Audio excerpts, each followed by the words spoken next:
सवाल मेरा सिर्फ ये है कि अगर सुपर पावर ने तालिबान का सहूलतकार ही बनना था तो फिर 20 साल जंग में क्यों झोंके। 20 साल की जो ये जंग हुई है इसमें खुद अमेरिका के और नेटो फोर्सेस के बहुत सारे एहलकार जो हैं, जो फौजी एहलकार हैं, वो हलाक हुए, ज़ख्मी हुए, माजूर हुए। और उसके साथ साथ इस 20 साल जंग में तालिबान ने जो धमाके किए अफ़गानिस्तान के मुख्तलिफ शहरों में, उसमें जो सैकड़ों हज़ारों जो शहरी मारे गए, जो माजूर हो गए, हज़ारों बच्चे, हज़ारों घर बर्बाद हो गए। तो मेरा सवाल ये है कि 20 साल की जंग के बाद अगर अमेरिका ने तालिबान का सहूलतकारी बनना था, उनको काबुल पे कब्जा ही कराना था, तो फिर 20 साल की जंग का फ़ायदा क्या था। बहुत मेरे लिए अचंभे की बात है, बहुत हैरानी की बात है। अफ़गानिस्तान की 3 लाख फ़ौज, कोबरा हेलीकॉप्टर्स, रात में देखने की सलाहियत, वो सब कुछ जो अमेरिका अपने फ़ौजियों को प्रोवाइड करता है वो फ़ौजियों को फराहम किया गया। उसके बावजूद एक ऐसी फोर्स जिसके पास ना कोई कमान थी, ना कोई असलहा था, उसने इतना रैपिडली कैसे कब्जा कर लिया। ये एक सवाल है और ये सवाल का जवाब जो है ये सबको ढूंढना चाहिए। शायद आने वाली तारीख में ये इस सवाल का जवाब ज़रूर लिखा जाएगा कि ये कब्जा तालिबान ने किया या उनको करवाया गया। आखिर उनके साथ दोहा में क्या डील हुई है, आखिर उनसे क्या खरीदा जा रहा है, तालिबान क्या बेचने वाले हैं। ये सब सवालात के जवाब आगे आने वाले दिनों में मिल जाएंगे। लेकिन दोस्तों, मुझे एक सवाल का जवाब चाहिए और वो ये है कि जो पाकिस्तान के मुख्तलिफ टीवी चैनल हैं, जो मीडिया पर्सनस हैं, वो सब अफ़गानिस्तान में तालिबान के आने पर इतनी खुशियाँ क्यों मना रहे हैं। मैंने जब मुख्तलिफ टीवी चैनल देखे और उसमें जिस तरह से तालिबान की आमद को जिस तरह से ग्लोरीफाई किया गया, वो मेरे लिए बड़ा हैरान कौन है कि तालिबान आ गए, अशरफ गनी फरार हो गए और तालिबान आ गए, छा गए और तालिबान ने ये कर दिया और इतना ग्लोरीफाई किया जा रहा है, मेरी समझ में बाहर नहीं आ रही। ये हमारी ब्रीफिंग हुई थी तकरीबन 1.5 महीना भी नहीं हुआ मेरे ख्याल में, जिसमें पाकिस्तान के आर्मी चीफ जनरल बाजवा ने पार्लियामेंट के मेंबरान को ये ब्रीफिंग दी थी कि अफगान तालिबान और तहरीक तालिबान एक ही हैं। तो हम लोग किस बात की खुशियां मना रहे हैं। मैं समझता हूं कि ये इंतहाई ख़तरनाक और इंतहाई कड़ा वक्त पाकिस्तान पे आ चुका है। देखना यह है कि तालिबान की इस हुकूमत में क्या माइनॉरिटीज़ को जीने का हक हासिल होगा, क्या जो मसलक तालिबान रखते हैं, क्या उसके अलावा जो दीगर मसाले रखने वाले लोग हैं उनको अपनी ज़िंदगी, अपने अकायद, अपनी रसूमात अदा करने का हक हासिल होगा या नहीं। तो अभी आने वाले दिनों में बहुत से सवालात के जवाबात मिलेंगे। लेकिन तालिबान के अफ़गानिस्तान में आने से पाकिस्तान में जो ख़ास तबके में जो खुशियाँ मनाई जा रही हैं वो मेरी समझ में तो आती हैं कि चले वो एक ख़ास तबका है जो कि उस खुशी को मना रहा है। लेकिन जिस तरह से हमारे टीवी चैनल उसको ग्लोरीफाई कर रहे हैं, ये मेरी समझ से बाहर है। तो इसका मतलब ये है कि तालिबान सिर्फ वहीं नहीं है, पाकिस्तान में भी है। ये आने वाला वक्त बताएगा कि अफ़गानिस्तान में तालिबान की आमद पाकिस्तान के लिए कितनी ख़तरनाक साबित हो सकती है।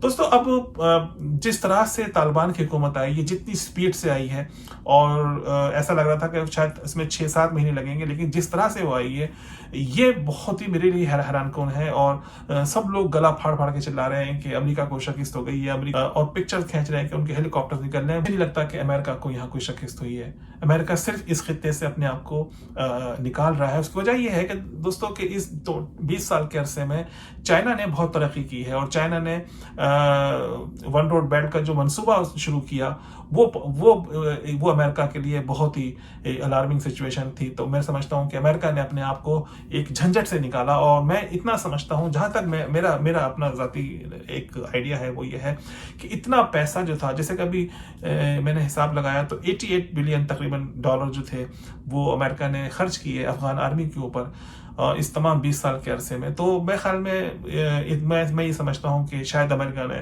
शायद ये सोचा हो कि भाई ये इतना पैसा हम इनको दे रहे हैं तो इतना पैसा हम अगर तालिबान पे लगाएं, इससे आधा तो शायद हमारे मफादात का तहफ़्फ़ुज़ हो सके। और पॉलिटिक्स है, पॉलिटिक्स का गेम है और कुछ भी हो सकता है। और कल के दोस्त आज के दुश्मन, आज के दुश्मन कल के दोस्त हो सकते हैं। सियासत में कभी भी कुछ भी बदल सकता है। तो ये सब इतनी जो तरबियत याफ्ता फौज थी वो सब एकदम कोलैप्स कैसे हो गई या करवाई गई, मैं ये अभी इसका आने वाला वक्त बताएगा कि ये सब कैसे हुआ। और इसके अलावा एक और बात ये थी कि मैं जहाँ तक मैं समझता हूँ कि जो अफगान फोर्सेस थी, देखिए जब कोई जंग लड़ी जाती है, कोई उसमें जो एक चीज काउंट होती है वो जज्बा होता है। वो जज्बा जो होता है वो जज्बे के बगैर जंग नहीं लड़ी जाती। जब भी कोई मुल्क जंग लड़ता है तो उसके पीछे उसकी आवाम खड़ी होती है और आवाम में जज्बा होता है और आवाम लड़ने के लिए तैयार होती है। तो दोस्तों जंग लड़ने के लिए सबसे ज्यादा जो इंपॉर्टेंट चीज है वो है आवाम की हिमायत, आवाम का जज्बा। और अगर फौज को ही पता होगा हम जिन लोगों में लड़ रहे हैं वो हमारे साथ हैं, तो फौज बहुत बेजिगरी के साथ जो है जंग लड़ती है। लेकिन यहाँ पर क्या हुआ कि शहर के शहर अफगान फोर्सेस ने सरेंडर किए और काबुल शहर जैसा कि आपने देखा कि एक गोली चलाए बगैर वो लोग दाखिल हो गए। मेरा ये ख्याल था, मेरा ज़ाती ख्याल था कि शायद ये जो अफगान फोर्सेस हैं वो सारी की सारी काबुल में इकट्ठी होंगी और काबुल में उसको डिफेंड किया जाएगा और फिर शायद कोई बैन अक़वामी मदद पहुंचेगी और कुछ इस तरह से होगा। लेकिन यहाँ तो मामला ही बिल्कुल डिफरेंट हो गए। यहाँ तो बाकायदा ऐसा लगा कि कब्जा करवाया गया और बिल्कुल यानी कि वो तालिबान जैसे कि दरवाजे पे आ गए और अफगान फोर्सेस का कुछ पता ही नहीं है कि वो कहाँ पर हैं। और एक बड़ा सुनते थे कि एक बड़ी कमांडो फोर्स है, एक बड़ी एक आहनी दीवार बनाई गई है काबुल के चारों तरफ की, कोई उसमें कोई हमला ना कर सके। बहरहाल वो सब कुछ हो गया। लेकिन दोस्तों पाकिस्तान के लिए ये नहायत खतरनाक है। पाकिस्तान में आज जो लोग खुशियां मना रहे हैं, पाकिस्तान में आज जो लोग शादियाने बजा रहे हैं, पाकिस्तान के टीवी चैनल जो ग्लोरीफाई कर रहे हैं, शायद वो भूल रहे हैं कि ये वही लोग हैं, ये उन्हीं लोगों के ये दोस्त हैं जिन्होंने पाकिस्तान में स्कूलों के अंदर, घरों के अंदर, मसाजिद के अंदर, इमाम बारगाहों के अंदर धमाके किए और जिसमें हजारों पाकिस्तानी जो हैं वो शहीद हुए, हमारे आर्मी पर्सनल जो हैं वो शहीद हुए। तो अब बिल्कुल एक ऐसी हुकूमत जो है वो हमारे घर के बराबर में आ गई है, नेबरहुड में। तो अब देखना यह है कि पाकिस्तान जो है वो इस तरह की सूरत हाल से कैसे निपटता है, इनसे कैसे निपटता है। और जिस तरह से मुझे लगता है कि इनकी कोई डील हुई है, जिस तरह से अमेरिका से कोई डील हुई है और जिस तरह से पाकिस्तान भी और सभी लोग मिल के इनको, और कतर में ये बैठे हुए हैं, ऑफकोर्स जब कतर में इनका ऑफिस बना हुआ है तो कतर का इन्फ्लुएंस भी इनके ऊपर होगा। तो मैं समझता हूँ कि अब ये वो उस सूरत हाल में तो नहीं होगा कि वो लड़कियों के ऊपर जैसे कि ये जुल्म तशद्दुद किया था उन्होंने 90s के ज़माने में, स्कूल जाने में ममानियत थी, लेडी डॉक्टर्स काम नहीं कर सकती थी, ख़वातीन जो थी वो घर के बाहर बगैर किसी महरम के नहीं जा सकती थी। शायद मुझे लगता है, मेरा सिर्फ एक 1% चांस है कि मैं सोच रहा हूँ कि शायद ये मामला अब उस तरह ना हो। लेकिन क्या आपका ख्याल है कि ये जो पूरी जो ये तालिबान फोर्स है, अब ये चूंकि उन्होंने कब्जा कर लिया है और अपनी हुकूमत कायम करेंगे, तो क्या अपनी फोर्स से ये बंदूकें लेके उनको फ्री करेंगे? नहीं, ऐसा नहीं होगा। और याद रखें कि जब भी कोई इनकलाब आता है तो किसी एक मुल्क में, तो वो उस मुल्क में नहीं ठहरता। वो चाहते हैं कि उनका इनकलाब जो है वो दूसरे मुल्क में भी जाए, एक्सपोर्ट करने की कोशिश करते हैं और उसको फैलाने की कोशिश करते हैं। उसकी मिसाल मैं आपको देता हूँ, जैसे रूस में जैसे कि जो ये कम्युनिस्ट निज़ाम आया था तो उन्होंने उसको एक्सपोर्ट करने की कोशिश की और उन्होंने मुख्तलिफ मुल्कों में उसको एक्सपोर्ट किया और ये अफगानिस्तान में भी उन्होंने एक्सपोर्ट करने की कोशिश की थी। तो दोस्तों मैं जैसे आपको कहूँगा कि ईरान में भी एक इनकलाब आया था और ईरान ने भी पाकिस्तान में उसको एक्सपोर्ट करने की कोशिश की थी। और मुल्कों का मुझे पता नहीं, लेकिन पाकिस्तान में अपने इनकलाब को एक्सपोर्ट करने की कोशिश की, जिसकी वजह से फिर हुआ ये कि सऊदी अरब और फिर ईरान की एक अनदेखी प्रॉक्सी वॉर पाकिस्तान में शुरू हो गई, जो शायद अभी तक है। ये जो मामलात होते हैं ये इतने सादा नहीं होते, इतने आसान नहीं होते जितना लोग समझते हैं।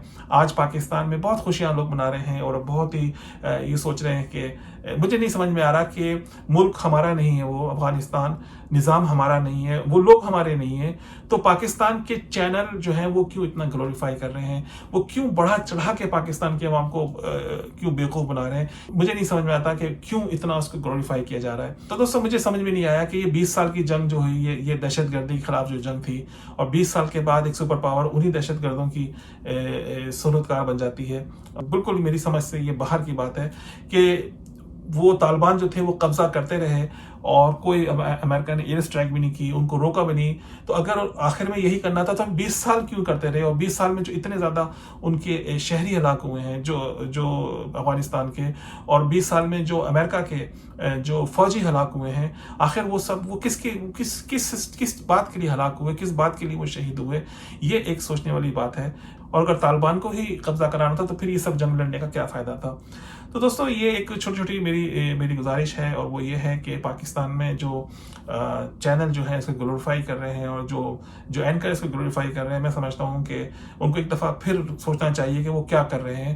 کیونکہ اگر یہ چیز پاکستان میں ایکسپورٹ ہو گئی اور پاکستان میں انتہا پسندی اور شدت پسندی نے سر اٹھایا، تو پھر ہمارے آرمی جوانوں کو اسی طرح سے لڑنا پڑے گا جیسے ابھی کچھ عرصے پہلے انہوں نے لڑے، اور کتنے ہمارے شہید ہوئے. اس وقت ہمیں بہت ہی زیادہ ہوشیاری سے کام لینا ہوگا، بہت ہی پاکستان کو بہت ہی پھونک پھونک کے قدم رکھنے ہوں گے، اور اپنی آنکھیں مکمل طور پہ کھلی رکھنی ہوں گی کہ پاکستان کے اندر جو دہشت گردی کے جو تنظیمیں ہیں وہ سر نہ اٹھائیں، اور ان کو کوئی کہیں سے امداد نہ ملے. ملتے ہیں ایک نئی ویڈیو میں، تب تک کے لیے اجازت. خدا حافظ.